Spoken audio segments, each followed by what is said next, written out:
Spotify's greed is finally backfiring. As it turns out, getting mentioned in the Epstein files wasn't Spotify's only bad news this year, because everyone is now leaving the platform. And it makes sense when you see them lying about their mission. We've always thought about how we can grow the number of creators that are successful on Spotify. And it really started with music in itself, fairly compensating the artists that are on the platform. Their CEO's origin story being completely fake. Or even with recent news that Spotify may have allegedly become a vessel for money laundering. But really, the final nail in the coffin is their plan to now replace artists entirely with AI artists, all while hollowing out the entire listening experience with AI algorithms made to make you listen to this stuff, also that they can nickel and dime real creators with mass-produced garbage AI, while at the same time endlessly raising their prices. So it's understandable why people are leaving the platform en masse these days. But the real question is, why are they even doing all of this to begin with? Well, it does start to make sense when you realize Spotify was never a music company. Their first patents talk about distributing films, TV shows, pictures, and whatever else they could get their hands on, as they wanted to dominate the entire entertainment industry, but they settled for music because it was the softest target. And despite what he says in his LinkedIn posts, Daniel Ek and his co-founder were never really music people either. Now, Ek often boasts about his childhood passion for playing the guitar, a detail which helps you stomach the idea that Spotify is trying to save music. For her brilliant book on Spotify, Mood Machine, Liz Pelly interviewed people who knew Daniel Ek when he was a kid. They told her that he was nothing special in that way, playing an instrument was normally mandatory in Swedish schools. Instead, his talent was in business and advertising. At 13, Ek was a kid growing up in Sweden at the turn of the millennium. Even this young, he was already a businessman. By building and selling websites to small Swedish companies, he was already earning more than his teachers. And over the next few years, he bounced around various startups, working on things like a viral online game called Stardoll, where he would make vital connections in the advertising industry. But his first real money came from the sale of his startup Advertigo, which allowed him at the age of 23 to have already made over $1 million. But this was only the start, as by now, Sweden was well on their way to a digital revolution. A massive internet infrastructure project had put the country at the very forefront of technology. In fact, it was Sweden that gave birth to the Pirate Bay, which would later become the premier website for online piracy and file sharing. During the early 2000s, Daniel watched as the site and its founders exploded in popularity, and then just got completely torn apart in the courts. This was a really unique problem. Tons of people just preferred file sharing and piracy. Even with the legal problems and the shady method and the risks involved, people chose online downloads over buying CDs or DVDs in person. It was clear that convenience was the most important thing for people above everything else. Meanwhile, the big record labels had been powerless to stop the Pirate Bay. They could arrest the founders and throw their weight around, but they couldn't really stop progress and rewind the clock. It was especially bad for the music industry. Music was much quicker to download than full movies or TV shows. Record label profits had been sinking like a rock in water for years, and there were no signs of recovery. Meanwhile, their own efforts to make an alternative to the Pirate Bay had been almost hopeless. Early attempts like Press Play, a streaming service sponsored by Universal and Sony, were called stunningly brain-dead by journalists because of the hard limits on songs you could play, the low-quality audio, and slow download times. So this is when Daniel Ek saw an opportunity. If he could solve the convenience problem before the labels could get their act together, he could insert himself and his company as the middleman in the music industry. Meanwhile, he could co-opt and assimilate the Pirate Bay and their approach of a complete database of free music. And so, with a small loan of €1 million from a wealthy advertising executive called Martin Lorentzen, Daniel Ek would make Spotify the answer to all of these problems. As technology progressed, the convenience problem got easier to solve. By 2006, it was possible for Daniel to set up a server where people could live stream songs almost instantly, without ever having to download them. At first, they kept sign-up numbers limited so they didn't overload the servers, but as the company grew, they could invest more and more in keeping things instant. The other big problem was the content. There was no way that Daniel Ek could get the music they needed from the record labels without striking some kind of deal, and at this point, there was no way they could trust some random guy with that level of access. So he did what over 1 million other Swedes had already done. he pirated it. This was a logical step. Eck had even previously been the CEO of uTorrent, so he knew the ropes. But he wasn't interested in the same crusade of free expression and a free internet that other pirates were. Instead, Daniel was purely motivated by profit, and the result was an application where you could listen to pretty much whatever song you wanted for free with minimal wait times, and somehow all completely legally, at least on the surface. Even to the founders of the Pirate Bay, this was impressive, but they had also already figured out what Daniel Eck's game plan was. In her book, Liz Pelly asked one of the founders of the Pirate Bay about how he first heard about Spotify. He said that they were interested when they first heard about it, but that they quickly realized this was just another money-making machine. Daniel Eck and Martin Lawrenson were advertising dudes who wanted to sell more advertising and realized that music was cheap. If you start looking at Spotify as an advertising company rather than a culture company, a lot of things make more sense. This was the plan: merge piracy and its convenience while getting the record labels on board. At the same time, Spotify would rake in profits from advertising revenue. All they needed was to keep it functional and legal. So they hired a mixture of engineers and file-sharing experts, along with insiders in the music industry who could get the right meetings and get their foot in the door. At any other point in history, it wouldn't have worked, but the record labels were in a death spiral. Sales were down by nearly half in just a few years, and there was seemingly nothing they could do against piracy. It was especially bad in Sweden with its ingrained culture of piracy, and with the rise of the Pirate Bay, it seemed almost impossible to stop.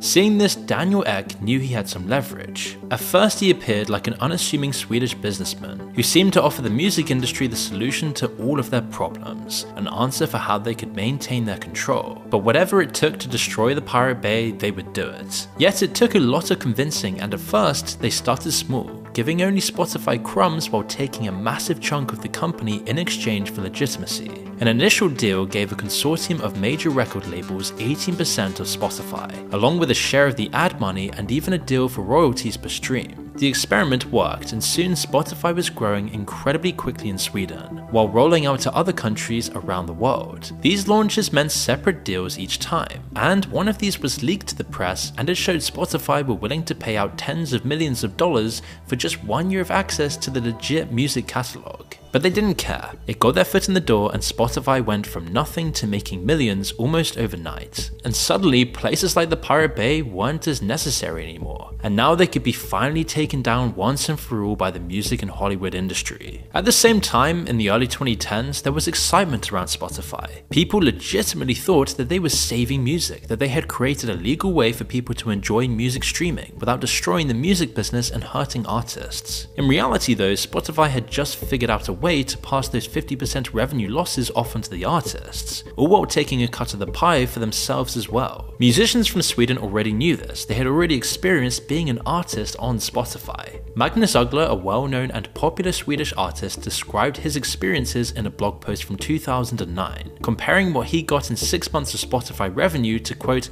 what a mediocre busker could earn in a day. It would end up as a prophetic vision of an awful future. Spotify has worked hard to keep the revenue split low for artists, paying them an industry low compared to other streaming platforms. This policy has been as lucrative for Spotify as it's been terrible for music. They've grown massively as a company, and unfortunately the stock market is still bullish about their exploitation plans. Jeffrey Epstein's decision in 2014 to take Peter Thiel's advice and not invest in Spotify early on was clearly a massive mistake. Valued at $5 billion then, it's now worth over $100 billion. And Daniel Eck will probably be thankful he never made that deal for multiple obvious reasons. Yet despite the often quoted 30 cents per stream number, Spotify insists that there is no number for how much each stream earns an artist, and the truth isn't really much better. Instead, they run an opaque system which pits each artist against each other for a share of the royalties they can earn in any given country. It means that independent artists with niche audiences barely get anything, while Spotify gets to claim that there isn't really a tiny number of people to latch onto.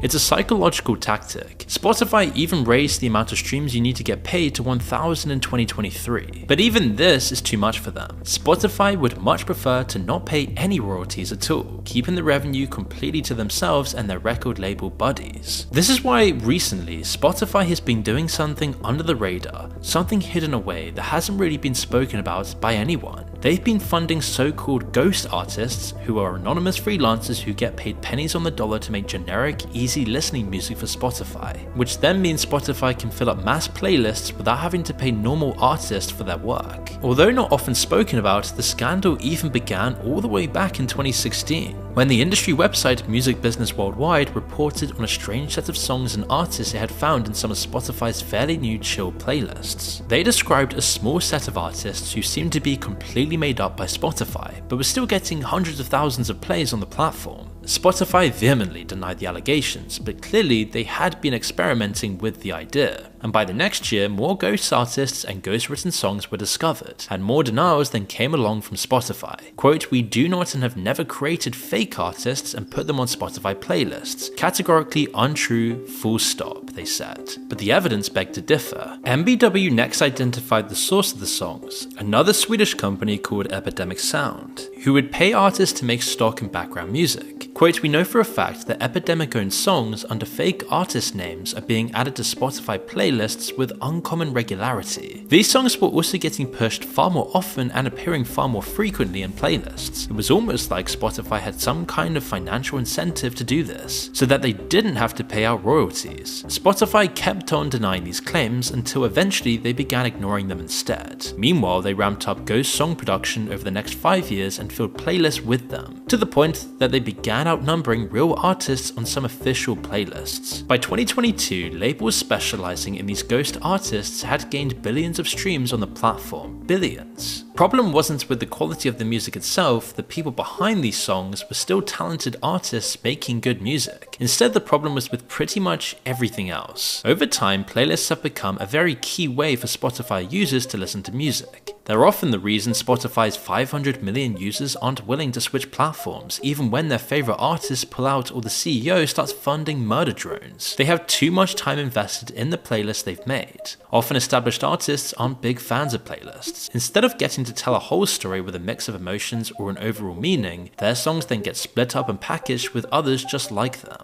Meanwhile, upcoming artists now have to consider how their songs will perform in playlists, compared to mass-produced music that is already designed for that format. They're incentivized to not risk doing things like having long intros or taking their time with the beginning of songs, or really doing anything which goes against people's expectations. They know that Spotify's algorithms are always watching and always listening, taking note of which songs get replayed and which get skipped. It all works to smother creativity. At first, Spotify used to hire people to create these playlists. They had hundreds of people working on curating them, on finding new music, on showcasing it to the world, even if the system was still lopsided. But once the technology allowed it, they switched over to AI curated playlists instead. And it's what enables them to have so many for every possible mood, all constantly cycling through different songs. Spotify has even created a system called Discovery Mode. The idea is that labels and their artists can take an even lower share of the revenue that they already get, in exchange for preference within the specific playlist algorithm. It's like a targeted advertising system, but pushing certain music onto people instead. Clearly, the founder of the Pirate Bay was right about how to see Spotify's tactics. Now you've got people's music tastes getting punished in certain directions based on a financial incentive. How many independent artists will have heard of this, or will be doing this, compared to big labels and ghost artist companies? One independent artist called Andrew Southworth raised a good point. Eventually, if it does catch on, everyone is incentivized to use Discovery Mode and accept less of the royalties. Spotify takes a 30% commission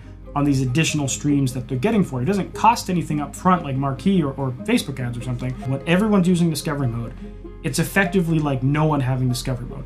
Right now, you have a unique opportunity to have an advantage over a certain percentage of the music industry, so I think you'd be foolish not to take it, especially when it's free and you have essentially no risk of losing anything. But if enough people are using it, then it actually makes no difference at all. Spotify wins, music loses yet again. But even this isn't enough for Spotify. They can't just accept more royalties from Discovery Mode or only pay once for ghost artist music. Instead, they want to go all the way back to not paying for music at all. And this is where AI music comes in, the final part of their process. If they can make it an acceptable part of the platform, it means even more profits for Spotify and Daniel Ek. Unfortunately, this process has already begun. In 2022, Spotify began a project to create a system called Soundscape. The idea was that with generative AI, people could simply put in a mood or a feeling or a vibe and the AI would create an endless song based on the prompt. Clearly, even Spotify thought this was too much too soon, so they scrapped it, only to release a beta version of a similar feature just a couple of years later. Instead, they began proliferating their platform with AI music instead. Like Ghost Music, it often finds itself in playlists and gets millions of plays. When specific AI artists or songs make the news, they remove them, but they don't label any of the songs as AI yet, and they're in talks with the labels about how to incorporate it into their system properly. You can be sure that their new AI DJs will happily recommend it to their audiences. There have already been some notable casualties from this policy. Now, don't get me wrong, lo-fi hip-hop and the people who listen to it have always been obsessed with nostalgia, but now they're getting nostalgic for music that came out just a few years ago. It's all because of the AI music. Lo-fi hip-hop was the perfect genre for it to infect. All of the nuances, the creativity and the details that made people actually like the genre, it's fairly easy to replicate. Just put a piano melody over a beat, add some modern background sounds, distort it, and you've got a half-baked lo-fi hip-hop song. In the past couple of years, AI has got to a point where it could make thousands of these in minutes. Unlike other genres, nearly everyone listens to playlists full of unknown artists rather than albums or singles. Slip one or two AI songs in there and nobody would notice. But the more of them you add, the more you lose. And by 2025, people were left wondering what had happened to Spotify. And that's when it became harder and harder for Daniel Ek to hide who he truly was. He's gone from either being seen as a disruptor or not known at all by the public to being someone synonymous with unearned exploitation. It got so bad that he had to even step back from being CEO of Spotify, as he's been causing scandal after scandal. Most recently, his very own venture capital firm announced 600 million euros of investments in a company called Helsing, a firm specializing in drone warfare. They've promised to only ever sell to democracies, but how much does that term even mean when Kim Jong-un holds fake elections? Plus, nobody really believes corporate promises anyway. It's why recently a growing wave of artists like Massive Attack has called for boycotts on Spotify, and another scandal could easily push things over the edge. Whether or not this will go anywhere else though remains to be seen, but it might not matter anyway. Spotify is losing market share across the board. Massive companies like Amazon, Apple and Google have all been pushing their own music streaming services. Apple Music had their best year yet in 2025, and Spotify's main route for future growth are new markets and continents where the internet rollout is still ongoing. But here they could run up against their old enemy again, piracy. Developing countries in places like Africa and Asia have strong cultures of reproducing media, and governments have much bigger fish to fry than stopping it. Lots of people just won't have the money to pay a subscription as well, and when the internet hits, they'll switch to torrenting instead. And funnily enough, the same problem is coming back in the developed world as well. If Spotify keeps raising their prices, they then risk getting undercut by their competitors, or people turning to the high seas to skip paying entirely. Convenience, as we've seen, is worth a lot, but every time Spotify tests that price tag, it's a massive gamble, especially as the quality gets diluted every year with all of this garbage. At the end of the day, other services like SoundCloud might not be perfect, but at least they offer a far better, more ethical way of listening to music than using Spotify.